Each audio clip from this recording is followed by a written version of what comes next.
बृहस्पतिश्वर महादेव का स्पर्श करना, उनका अभिषेक पूजन करना और उनका स्पर्श कर कर एक बेलपत्र ब्राह्मण देवता से मांग कर लेकर जाना कि इन बृहस्पतिश्वर महादेव से मुझे एक बेलपत्र दे दो। तुम्हें पुखराज पहना कि नहीं पहना, हीरा रतन माणिक पहना कि नहीं पहना, वो बेलपत्र इतना चमत्कार कर देगी कि जिंदगी में कभी संपदा की कमी आएगी ही नहीं। भगवान से कहो, हे देवाधिदेव महादेव, मैं ये नहीं कहता कि मुझे रोने मत देना, क्योंकि कर्म का भोग तो मुझे भोगना पड़ेगा। देवाधिदेव महादेव से कहो, हे देवाधिदेव महादेव, मैं ये नहीं कहता कि मुझे रोने मत देना, पर इतना जरूर कहता हूं, तेरे सिवा किसी दूसरे के आगे झुकने मत देना, बस इतनी कृपा कर। मैं ये नहीं कहता कि मुझे रोने मत देना, बस तुझसे निवेदन है कि केवल तेरे दरबार के अलावा किसी दूसरी जगह पर मुझे झुकने मत देना, क्योंकि मैं जानता हूं अगर तू मुझे अपना समझता है, झुकने नहीं दे सकता तो फिर रोने भी नहीं देगा। ये मेरा विश्वास। कभी कभी यदि आप महालक्ष्मी का पूजन कर रहे हैं, माता लक्ष्मी का पूजन कर रहे हैं, माँ जगत जननी की आराधना कर रहे हैं, साधना कर रहे हैं, माँ आद्य शक्ति को प्रसन्न करना चाहते हैं, माँ आद्य भवानी को प्रसन्न करना चाहते हैं, और जिस दिन तुम्हारा मन कर जाए कि आज मेरी माता की कृपा मुझ पर होना है, माँ करुणा करे, माँ जगत जननी जगत धात्री माँ अम्बा कृपा करे, तो निवेदन है उस दिन 2 दीप लगाया करो, एक गोल बाती का, एक लंबी बाती का। ये 2 दीप जब हम शिव और शक्ति के लिए लगाते हैं तो हमारे मन की कामना पूर्ण जरूर होती है। प्रयास करा करो, कभी कभी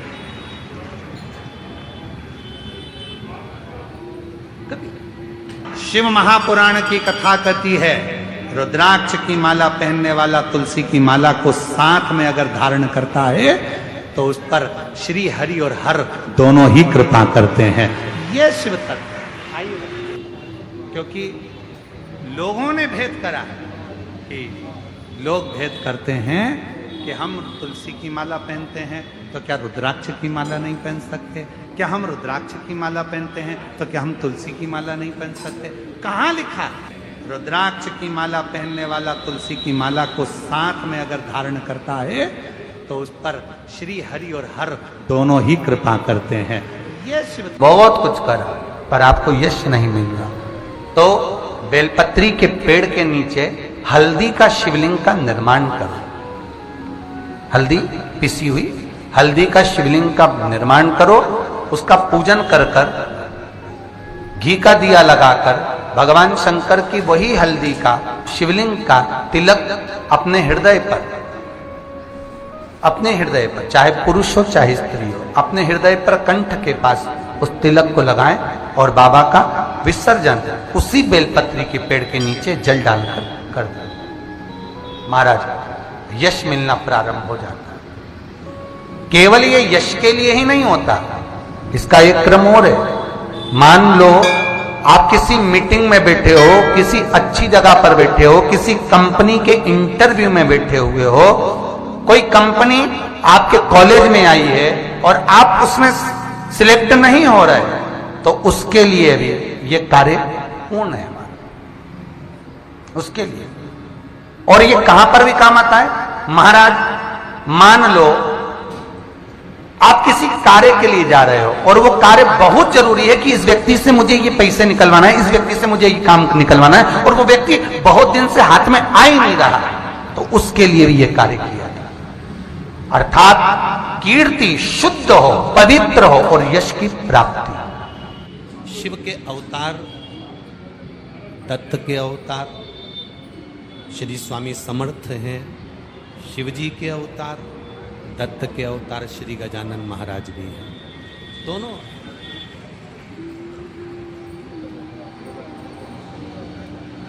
एक ने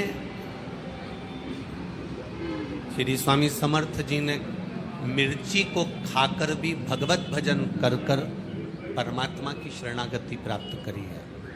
गजानंद महाराज ने झूठी पत्तल में से चावल का दाना उठाकर भगवत भजन कर कर अपनी जिंदगी का आनंद।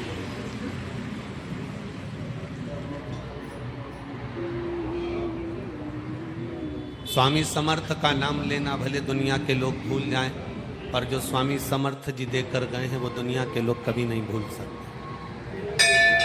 स्वामी समर्थ जी ने और श्री गजानंद जी महाराज जी ने दोनों ने एक बात बड़ी सुंदर दी। श्री स्वामी समर्थ जी ने मिर्ची को खाकर भगवत भजन किया। आज भी महाराष्ट्र के लोग भोजन की थाली में सब कुछ भूल जाते हैं पर ठेसा नहीं भूलते।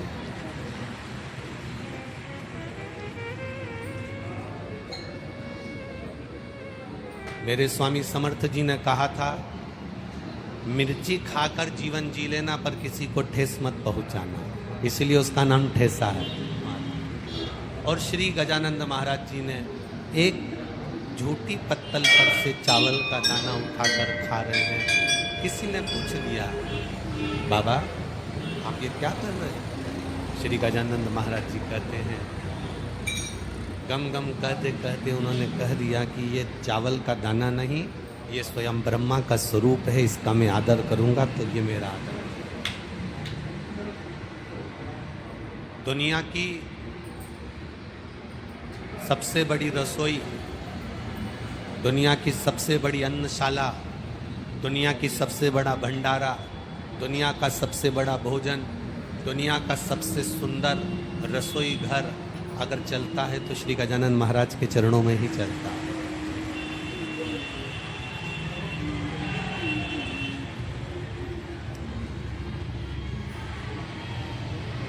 उसकी शरणागति, उसके चरणों का रस तत्व, उन्होंने गजानंद महाराज ने अपने भक्तों से एक ही बात कही कि मैं भले ना हूँ इस पृथ्वी पर, मैं भले ना रहूँ इस भूमि पर, समाधि लीन हो जाऊंगा, पर जिस पत्तल पर मैंने झूठा चावल का दाना खाया है उस अन्न को मैं अमृत बनाकर जाऊंगा। जो यहाँ पाएगा वो सब रोग से मुक्त हो जाएगा। वो अमृत तत्व संत की वाणी, गुरु की वाणी दे जाए।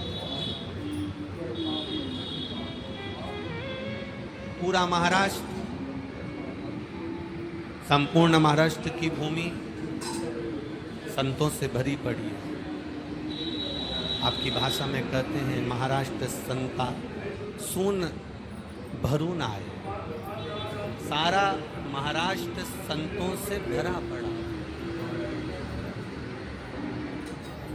और यहाँ जितने लोग कथा सुनने आए हैं ये भी संत हैं, क्योंकि बहुत दूर पार्किंग हो जाती है, वहाँ से पैदल पैदल पैदल पैदल पैदल पैदल चलते चलते मंजिल तक पहुँच जाना और बैठकर कथा को श्रवण कर लेना, ये किसी संत का ही लक्षण है, किसी दूसरे का। छेड़ने में और छूने में दोनों में जमीन आसमान का अंतर है। काय में जमीन आसमान का अंतर है, छेड़ने में और छूने में जमीन आसमान का अंतर है। छेड़ने में जूता मिल जाता है और चरण छूने में आशीर्वाद मिल जाता है, दोनों में अंतर। किसी को आपने छेड़ दिया, किसी को आपने अपशब्द कह दिया, किसी को आपने ताना दे दिया, किसी को अपशब्द कहा, किसी को कुछ कह दिया, तो कोई आपको मार सकता है, कोई आपको अपशब्द कह सकता है, कोई आपको ताना दे सकता है, कोई आपको गाली दे सकता है। पर जो मार्कंडे बाबा जैसा नियम बनाकर चलता है कि चरणों को प्रणाम करना है, चरणों में झुककर नमन करना है, दंडवत करना है, प्रणाम कर कर चलना है, जिसने अपनी जिंदगी में चरण को छूना सीख लिया, जिसने झुकना सीख लिया, जिसने प्रणाम करना सीख लिया, माता पिता गुरुजन को, घर के बुजुर्ग जन को, घर के बड़ों को जिसने चरण छूना प्रणाम करना प्रारंभ कर दिया, फिर उसके सिर पर कोई टोपी है ना है, उसके सिर पर कोई ताज है ना है, उसके सिर पर कोई मुकुट है ना है, पर जो माता पिता गुरु और घर के बुजुर्गों का आशीर्वाद लेकर सिर पर हाथ रगवा कर जो चलता है, समझ लो उसके ऊपर दुनिया का सबसे बड़ा ताज होता है, सबसे बड़ा मुकुट। भगवत भजन की ओर आपकी जागरूकता हो, भजन की ओर आपकी एकाग्रता हो, भजन की ओर आपकी दृढ़ता हो, उसमें जो सुख का अनुभव होगा उसमें एक आनंद ही आनंद है। श्री स्वामी समर्थ जी ने, श्री गांव के श्री गजानन बाबा जी ने अपनी बात को एक सहजता में कहा, एक सहज विषय में। श्री गजानन महाराज जी कहते हैं कि एक अन्न का दाना भी उस परमात्मा ने दिया है तो कुछ हमारा एक भक्ति का कोई फल प्रकट हुआ होगा, कोई भक्ति का एक बीज स्फुटित हुआ होगा, कोई भक्ति का एक बीज प्रकट हुआ होगा। इसलिए ये पावन अन्न भी हमको भोजन के लिए प्राप्त हुआ। गजानन महाराज जी ने एक बात बड़ी सुंदर की, स्वामी समर्थ जी ने अपने जीवन में एक बात बड़ी अच्छी की, भजन और भोजन का मजा, भजन और भोजन का आनंद आपकी युवान अवस्था के अंतर्गत,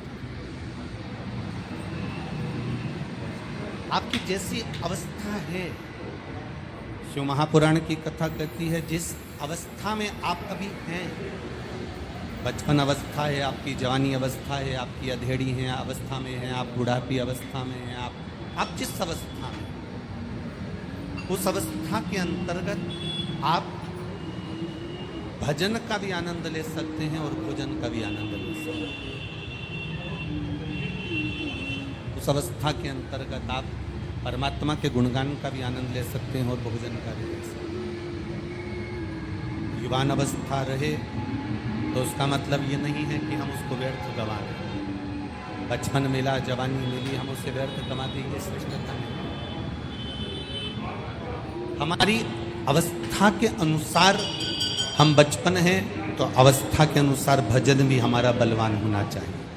हमारी युवानी अवस्था है, जवानी अवस्था में है, हमारे भजन का बल और बड़ा होना चाहिए। अवस्था के अनुसार हमारे भजन के बल को हमें बढ़ाना। माँ जानकी जी ने एक चिड़िया को कैद में रखा था तो माँ जानकी जी को कैद में रहना पड़ा। राम जी ने छुपकर बाली को बाण मारा था, वही बाली ने छुपकर कृष्ण अवतार में भगवान कृष्ण को बाण मारा। कर्म का वो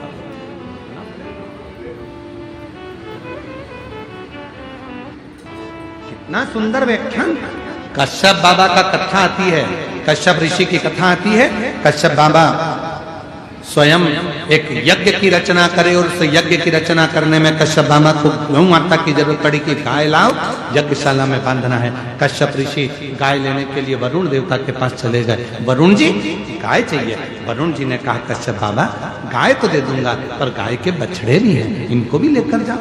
कश्यप ऋषि ने कहा मुझे गौ माता से मतलब है, मुझे बछड़े से कोई मतलब नहीं, मुझे बछड़ा नहीं चाहिए।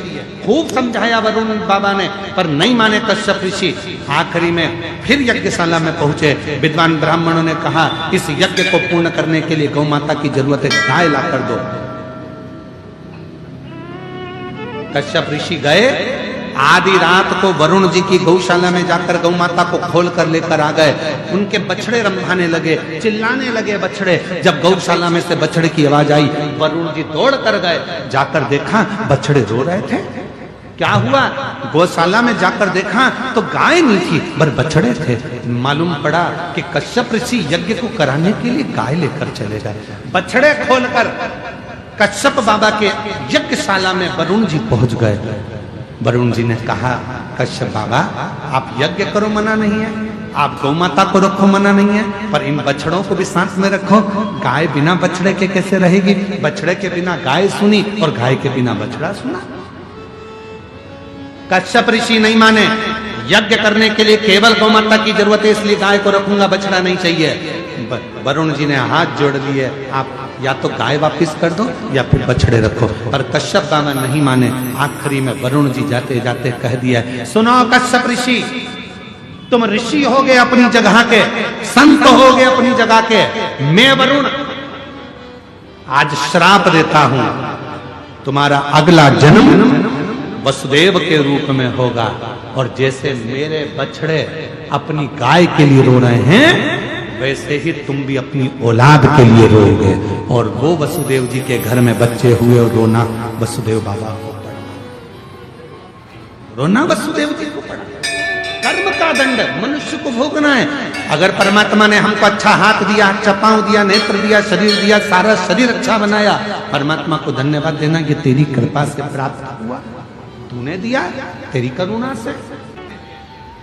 जिस स्त्री के रजोधर्म में, रजोधर्म के समय पर कोई नारी कहती है पेट दर्द होता है, कोई कहती है रजोधर्म नहीं आता, कोई कहती है रजोधर्म रुक जाता, वो नारियां जो बहुत उदर से जुड़ी हुई कहीं ना कहीं तकलीफों में होती हैं, अगर मां प्रतिंगिरा का स्मरण कर कर एक चावल का दाना, भगवान देव अधिदेव महादेव जिस जलाधारी पर, वो जो गोल जलाधारी है, जिस जलाधारी पर शंकर का शिवलिंग रखा हुआ है, उस जलाधारी पर कहीं पर भी एक चावल का दाना, या तो मां दंतेश्वरी का नाम लेकर या प्रतिंगिरा माता का नाम लेकर अगर चढ़ा देती है, तो उस नारी के रजो धर्म से जुड़ी जितनी प्रॉब्लम है वो सब समाप्त हो जाती है। यहां तक प्रतिंगिरा माता का माता पार्वती को शंकर भगवान ने 2 वर दिए थे, पति पत्नी में झगड़ा होगा, आपस में प्रेम बढ़ेगा। आज भी पति पत्नी में झगड़ा होता है, दोनों में प्रेम बढ़ता है। कितना भी झगड़ा कर ले, आखिरी में पति घर आकर पूछता जरूर है, क्यों तेरी मम्मी कहां गई, तुरंत पूछे, तुरंत। काशी में जो मरेगा उसके कानों में गुरु मंत्र आपको देना पड़ेगा। इसलिए काशी में मरने वाले का सीधा कान मरते ही टेढ़ा हो जाता है, क्योंकि पार्वती जी ने शिव जी से वर मांगा था, सीधे कान में मंत्र देकर आप मोड़ देना, मैं समझ जाऊंगी कि आपने गुरु मंत्र दे दिया। काशी अभिमुक्त नगरी है, जिसमें मंत्र प्राप्त करने पर मोक्ष की अनुभूति हो जाती है। मोक्ष तक शिव पुराण कह रहे हैं। महाराज शिव जी को एक बार क्रोध आया, उस क्रोध को ब्रह्मा जी ने घोड़े का रूप दिया, घोड़ा समुद्र में जाकर फेंका, जलंधर की उत्पत्ति हो गई। जलंधर का विवाह वृंदा के साथ में हो गया।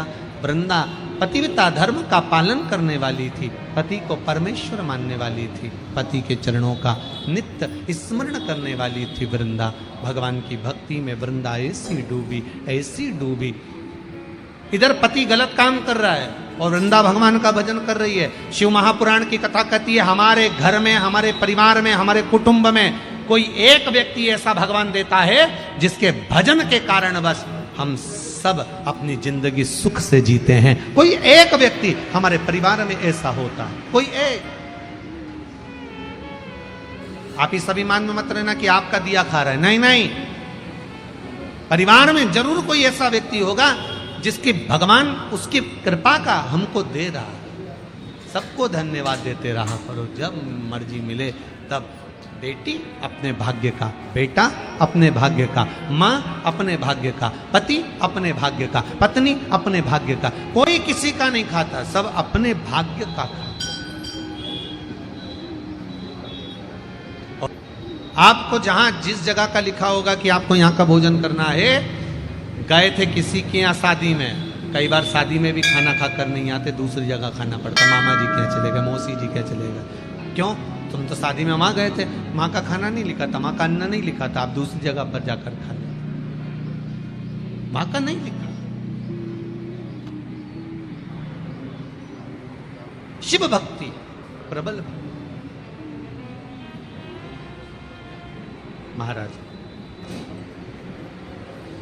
वृंदा का सातित्व बड़ा प्रबल था, जिससे जलंधर बच जाता था। अब की बार भगवान नारायण ने भगवान शिव जी से कहा, भोलेनाथ इस जलंधर को मार दीजिए। शंकर भगवान करे जलंधर को मारने में मैं देरी नहीं करूंगा, पर वृंदा का सातित्व भी तो दिखाना पड़ेगा। एक सातित्ववान पतिव्रता धर्म का पालन करने वाली नारी, पति को परमेश्वर मानने वाली नारी, उसका सातित्व डिगा देना कोई सरल बात है क्या? बहुत कठिन बात।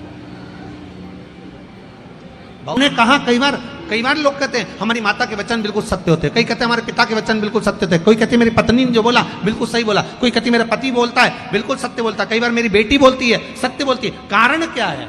मतलब आपके हृदय में शंकर के चरणारविंद की मेहंदी रच चुकी है, इसलिए आपकी वाणी सत्य बोल रही है। वो मेहंदी रच चुकी है, इसलिए वाणी सत्यता की होता है। थोड़ा आपके जीवन में जब सत्य प्रवेश करता है, आपके जीवन में जब सत्य प्रवेश करता है, शिव प्रवेश करता है, आपके जीवन में जब भगवान प्रवेश करते हैं, आपके जीवन में जब भगवान का चरणारविंद प्रवेश करता है, आपके जीवन में जब भगवत तत्व प्रवेश करता है, आपके जीवन में शंकर की कथा जब प्रवेश करती है, तो एक मन में थोड़ा सा उमंग था, थोड़ा सा हलचल, थोड़ा सा उत्साह पैदा कर देती है। सत्य बताना ईमानदारी से कि आप लोग जब यहाँ आते हो तो आपको कोई टॉर्चर नहीं करता कि चल, आपको कोई ये नहीं कहता कुंडी बजा कर कि चल, आपका दिल अंदर से कहता है कि मुझे कथा में पहुंचना है। आपको कोई टॉर्चर नहीं कर रहा है,